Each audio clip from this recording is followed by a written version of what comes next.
достар, бұл мен Аружан. Менің каналыма қош келдіңіздер. Бүгін біз қандай жүзік жасасақ болады?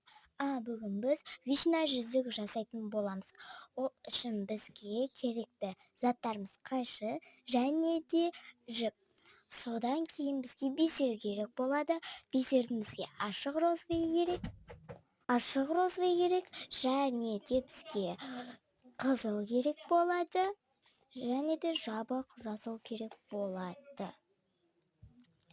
Жіпті біз 30 немесе 60 сантиметр қылып қырғып аламыз қолымызға қарай.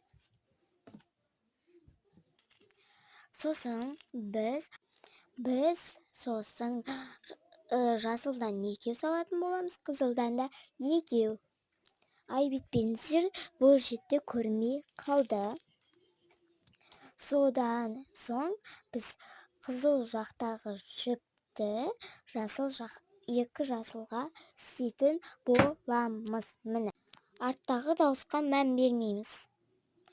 Қызыл жақтағы жіпті екі жасылға аударатын боламыз.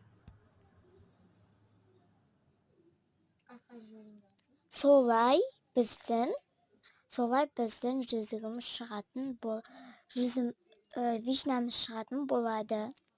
Сөйтіп біз екі жағына да ашық розовыйды өткіздік. Енді біз тағы бір жағына 2 жасыл жабықты аламыз, және де 2 қызылды алатын боламыз. Бұл кезде өзгерістер пайда болады. Екеуі бір шетте болғандықтан екеуін бір шетке салатын боламыз. Қызылдың екеуін ара аламыз, және де салып алайық. Қызыл екеуін ара аламыз, және де жасыл екеуіне қадайтын боламыз. Сөйтіп тартатын боламыз. Сөйтіп істейтін боламыз. Міне, біз өз қолымызға өлшеп алатын боламыз. Бұл өте оңай жүзік. Және де бізге келетін болғандықтан біз енді байлаймыз. Бір ашық розовыйды аламыз да, бір-біріне байлай бастаймыз.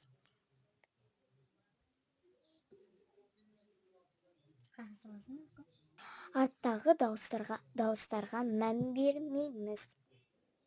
Өстіп байлаймыз.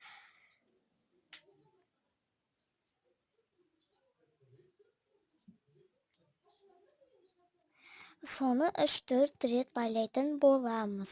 Солай біздің жүзігіміз шығады. Қырқамыз. Сау болыңыздар.